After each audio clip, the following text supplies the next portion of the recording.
Assalamualaikum warahmatullahi wabarakatuh.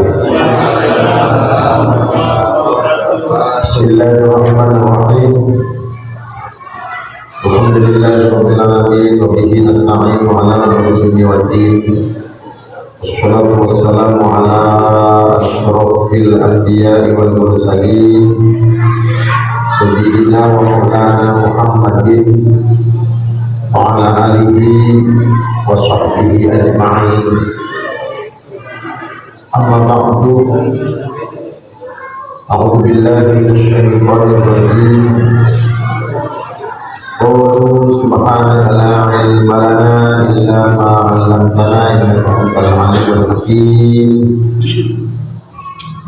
Wa qala rabbi shrah li sadri wa yassir li amri wahlul 'uqdatam min lisani yafqahu qawli. Sallallahu alaihi wa sallam wa balagha rasuluhun nabiyyul habibul karim wa nahnu ala dzalika minasy syahidin wa syakirin walhamdulillahi rabbil alamin.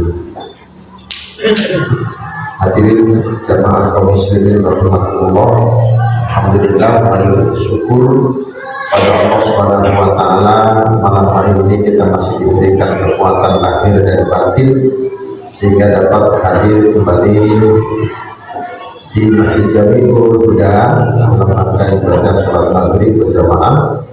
Insyaallah kita akan lanjutkan dengan kajian kitab Fathul Mu'in. Untuk itu mari kita awali dengan membaca surat Al-Fatihah. Tawassulan bi hadratin Nabi Mustafa Rasulullah sallallahu alaihi wasallam wa alihi wa sahbihi ajma'in. Jamil wajhi awliyaillah makan masyarakat ardi ila maghribiha dariha bahriha biladiha jibaliha wa ardiyatiha asyirna qadratihi sultanil awliya tahtil qadir al-jilan radiyallahu anhu wa ila jami'i musyrikina nahussu khususan khasatan al-fatrati mu'allif di hadal kitab Syekhuddin al-Malibari Nasallallahu al-Aziz wa nafa'allahu bihi wa tu'lihi bi jalali aziz. Bismillahirrahmanirrahim. Fatihah. A'udzu billahi minasyaitonir rajim. Bismillahirrahmanirrahim. Alhamdulillahirabbil alamin arrahmanir rahim maliki yaumiddin. Iyyaka na'budu wa iyyaka nasta'in ihdinas siratal mustaqim. Siratal ladzina an'amta 'alaihim ghairil maghdubi 'alaihim waladdallin. Kepilih walidain dan mukminin amin. Hadirin jamaah sekalian, rahmatullah, sebelum saya bacakan Fathul Mu'in sebagaimana pembahasan kita melanjutkan pada pertemuan yang lalu, namun sedikit ingin saya ingatkan kepada hadirin jamaah sekalian, sesungguhnya hari-hari ini kita berada di hari-hari yang istimewa sekali. Kenapa? Kita berada di 10 hari yang pertama bulan Dzulhijjah. Di dalam Al-Quran, Allah Subhanahu wa ta'ala menjadikan 10 hari di awal bulan Dzulhijjah ini dijadikan sebagai sumpah. Ini menunjukkan bahwa ada mudha'afatil ujur, ada lipat ganda pahala yang dikhususkan oleh Allah Subhanahu wa ta'ala di 10 hari yang pertama. Di dalam Al-Quran, Allah Subhanahu wa ta'ala bersumpah dengan ayat wal fajri wal layalin ashr, demi fajar, waktu fajar, walayalin ashr, dan demi malam 10. Pertama Allah bersumpah dengan fajar, wal fajri, demi fajar. Saya membaca di dalam kitab Kanzun Najah Wasyurur, sumpah Allah Subhanahu wa Ta'ala ini dengan dua kata. Yang pertama adalah kata al-fajr, demi fajar. Apa yang dimaksud dengan fajar ini para ulama berbeda pandangan. Waqtalafu bil muradi bil fajri wa bil asri. Wa qila al murad bil fajri fajru kulli yawm. Perbedaan pandangan dari kata fajar yang dijadikan sumpah Allah Subhanahu wa Ta'ala. Yang pertama, para ulama menyebut bahwa fajar yang dimaksud adalah fajru kulli yaumin, fajar setiap hari dijadikan sebagai sumpah Allah Subhanahu wa Ta'ala. Kenapa yang dijadikan sumpah Allah Subhanahu wa Ta'ala itu waktu fajar? Nah ini karena ternyata waktu fajar itu waktu yang sangat penting, Pak. Waktu yang sangat penting. Inna Qur'anal fajri kana mashhuda. Sesungguhnya Al-Quran yang dibaca di waktu fajar itu disaksikan. Artinya apa? Disaksikan oleh para malaikat. Yang dimaksud Quran yang dibaca di waktu fajar itu adalah sholat subuh. Jadi sholat subuh itu waktu yang istimewa, waktu fajar, makanya dijadikan oleh Allah sebagai sumpah. Disaksikan oleh malaikat karena waktu fajar itu adalah waktu pergantian tugas malaikat malam dengan malaikat siang. Jadi malaikat malam yang sudah bertugas sepanjang malam kita, malaikat hafadz yang menjaga kita, 10 malaikat malam, 10 malaikat siang, itu pada waktu subuh ganti shift, lalu kemudian melaporkan apa yang kita sudah lakukan sepanjang malam kita sampai waktu subuh. Inna Qur'anal fajri kana mashhuda. Bahwa Quran yang dibaca di waktu fajar disaksikan oleh malaikat. Artinya sholat subuh yang dilakukan oleh kita itu disaksikan oleh malaikat. Waktu surah Ali Al-Jalal As-Suyuti rahimahullah ta'ala fi tafsirihi, dan ini disampaikan oleh Imam Jalaluddin As-Suyuti di dalam kitab tafsirnya, ya, di dalam kitab tafsirnya. Jadi yang dimaksud fajar itu fajar setiap hari oleh Imam Jalaluddin As-Suyuti. Au fajri yaumi awal yaumin minal Muharram, atau fajar tanggal 1 Muharram. Tanggal 1 Muharram. Alasannya apa? Li'annahu tatafajjaru minhu as-sama. Karena di tanggal 1 Muharram itu adalah dimulainya fajar tahun baru. Nah itu. Al-fajru yaumin nahar, atau fajar hari nahar, hari penyembelihan, tanggal 10 Dzulhijjah. Ya. Ini banyak penafsiran tentang hal ini. Li'anna fihi aktsar manasikil haji, karena di tanggal 10 Dzulhijjah itu adalah umum atau mayoritas amal-amalan haji, manasik haji itu ada di tanggal 10 bulan, boleh dari tanggal 10 bulan Dzulhijjah. Kemudian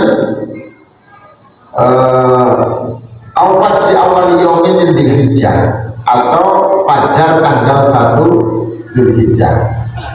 Li'annahu qarrana bihi al-layalil 'ashr, karena fajar itulah yang mengiringi 10 hari yang pertama. Kemudian apa yang dimaksud dengan layalil 'ashr? Ay asyrul Dzulhijjah, artinya 10 hari di bulan Dzulhijjah, 10 hari yang pertama ini, 10 hari yang pertama di bulan Dzulhijjah. Jadi didasarkan kepada hadis Rasulullah SAW, ya. Rasul itu menyampaikan sebuah hadis yang diriwayatkan oleh Imam Ibnu Abbas radhiyallahu anhu, ya, bahwa Rasulullah SAW bersabda, "Ma min ayyamin al-amalus sholihu fiha wa fi riwayatin fihinna, ya, ahabbu ilallah min hadhil ashr. Tidak ada hari-hari yang dimana amal soleh itu lebih dicintai oleh Allah Subhanahu wa Ta'ala daripada 10 hari yang pertama. 10 hari yang pertama di bulan Dzulhijjah. Jadi artinya apa? Amal-amal soleh itu kalau dilaksanakan di awal bulan Dzulhijjah, 10 hari yang pertama itu amalnya paling dicintai oleh Allah Subhanahu wa Ta'ala. Para sahabat sampai penasaran, mereka bertanya kepada Rasulullah, "Qalu ya Rasulullah, walal jihad fi sabilillah." Apakah juga mengalahkan jihad fi sabilillah?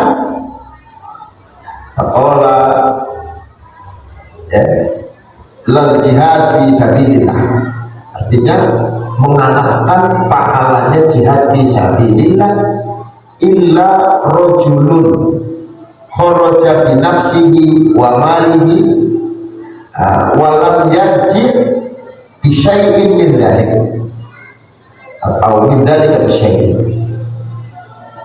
dan dia pergi dengan membawa dirinya dan membawa hartanya lalu tidak kembali lagi dengan membawa apapun. Artinya apa? Orang yang mati syahid. Kalau begitu berbeda. Orang yang beramal soleh di ini hari 1 sampai 10 Dzulhijjah, terhitung 1 mulai maghrib. Tadi itu tanggal 1, jadi ini sekarang tanggal 2 Dzulhijjah, terus sampai tanggal 10, ya, sampai tanggal 10 Dzulhijjah. Jadi ketika Rasulullah SAW itu ditanya oleh para sahabatnya, apakah mengalahkan jihad fisabilillah? Rasul menjawabnya, mengalahkan jihad fisabilillah, kecuali orang yang berangkat perang, dia membawa dirinya dan hartanya lalu tidak kembali lagi dengan apapun. Artinya apa? Dia mati dalam peperangan itu. Artinya apa? Mati syahid. Berarti apa? Orang yang beramal soleh di hari-hari ini sampai tanggal 10 nilainya sama dengan orang yang mati syahid. Subhanallah, luar biasa. Terus amalannya apa? Ya amal soleh semuanya. Makanya para ulama-ulama terdahulu mengajarkan, ada yang mengajarkan puasa dari mulai 1 sampai 10. Dari 1 sampai 10 gimana hitungnya? Kan 10 nggak boleh puasa. Nah, yang penting sebelum sholat Idul Adha jangan makan, jangan minum. Kalau sholat Idul Fitri kan sebelum berangkat sunnahnya makan dulu, gitu ya. Kalau Idul Adha tidak, sholat dulu baru makan minum, gitu ya.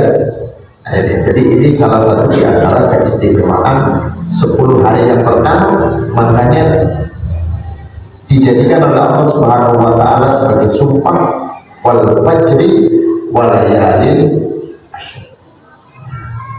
Jamaah sekalian rahimahullah, maka mudah-mudahan apa saja kita amalkan di hari 10 yang pertama ini, ya, niatnya ikhlas karena Allah Subhanahu wa Ta'ala, melaksanakan amal soleh apa saja, sedekah, zikir, wirid, ya.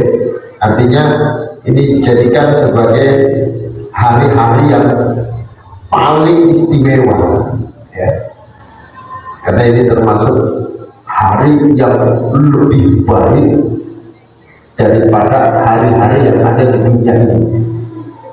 Terbaik, hari terbaik itu mulai tanggal 1 sampai 10 Dzulhijjah, itu merupakan hari yang terbaik. Mudah-mudahan kita bisa mengisinya dengan amal-amal yang soleh. Baik, jemaah sekalian, mari kita lanjutkan pengajian kita pada malam hari ini, masih terkait dengan bab zakat. Pada pertemuan yang lalu kita membahas tentang fitrah, zakat fitrah. Watajibu zakatul fitri sumyat bidzalika li anna wujubaha bihi wa furida ramadhana fi thani sinil hijrah wala tajibu an zawjatin nasizatin lisukuti nafaqatiha ya. Dan tidak wajib ya. Zakat fitrah itu an zawjatin nasizatin dari seorang istri yang khusus. Maksudnya bagaimana? Suami itu tidak wajib membayarkan zakat fitrahnya untuk istri yang khusus. Apa itu khusus? Murid, tidak mau melayani suaminya, membangkang kepada suaminya, maka putus. Ketika nafkahnya putus, maka zakat fitrahnya juga menjadi putus. Suami kalau misalnya tidak memberikan zakat atau mengeluarkan zakat untuk istri yang pada saat malam hari raya itu dalam kondisi khusus, dalam kondisi membangkang kepada suami, itu tidak berdosa, tidak akan, gitu ya? Karena tidak wajib. Bal tajibu 'alaiha in kanat ghaniyatan. Bahkan zakat itu menjadi tanggungan istri sendiri secara pribadi, tidak menjadi tanggungan suaminya jika dia ghaniyah, jika dia wanita yang kaya, maksudnya mampu untuk membayar zakat. Jadi itu kewajiban nafkah kepada untuk istri itu terkait juga dengan kewajibannya suami untuk juga menanggung pembayaran zakat fitrahnya untuk istrinya. Dan kalau nafkah saja putus, maka zakat juga putus. Nafkah itu putus dengan sebab khusus, dengan sebab membangkangnya istri terhadap suami, maka zakat pun kewajibannya menjadi putus dari suaminya. Jadi wala al-hurratin ghaniyatin ghairi nasizatin tahta muksirin. Dan juga tidak wajib ditanggungan daripada istri yang merdeka ya, yang kaya, yang tidak khusus, tahta muksirin, di bawah suami yang larang. Jadi istrinya kaya, suaminya marah. Kok bisa istri kaya suaminya marah? Bisa, istrinya direktur misalnya, kemudian suaminya satpamnya yang juga dia kerja di tempat lain yang tidak mendapatkan gaji ya, karena tertunda-tunda gajinya sehingga jatuhnya tidak punya apa-apa, sementara istrinya kaya. Bagaimana suami yang melarang istrinya kaya? Apakah suami wajib mengeluarkan zakat untuk istrinya? Tidak wajib. Suami tidak wajib mengeluarkan zakat fitrah kalau memang dia muksir ya. Untuk istri yang kaya, berarti istri yang kaya itu siapa yang harus mengeluarkan? Ya dirinya sendiri. Dia harus mengeluarkan zakat untuk dirinya sendiri. Nah, karena nafkah ini menjadi tanggungan suami, terus bagaimana? Apakah istri menafkahi suaminya? Ya tidak. Kalau misalnya mau memberikan kepada suaminya, menghibahkan kepada suaminya, lalu kemudian dia menjadi mampu karena pemberian istri, bagaimana? Ya suaminya menjadi wajib otomatis untuk dirinya sendiri, tetapi dia tidak wajib untuk menanggung istrinya. Fala talzamu alaihi irtifa'i yasari. Dan maka tidak wajib zakat itu atas suami yang melarang tadi karena tidak adanya kemampuan bagi si suami. Wala alaiha likamali taslimiha nafsaha, dan juga tidak wajib zakat itu atas istrinya. Istrinya juga tidak wajib karena sempurnanya penyerahan istri terhadap dirinya kepada suaminya. Jadi bagaimana nih? Jadi istri kalau tidak membayar zakat walaupun dia mampu nggak apa-apa Pak, ternyata. Walaupun dia mampu. Kenapa? Karena dia sudah menyerahkan hidupnya, menyerahkan dirinya kepada suami yang melarat tadi. Maka tetap menjadi tanggungan suami, sekalipun suaminya akhirnya tidak wajib membayarkan zakatnya. Kenapa? Dan dirinya aja mampu, kayak tidak mampu, melarat kok gitu. Istri kalau misalnya tidak membayar zakatnya, ya nggak ada masalah juga, tidak wajib juga bagi istri. Kenapa? Karena dia sudah menyerahkan tanggung jawab dirinya kepada suami. Bisa jawab dengan bermanfaat. Al-Fatihah.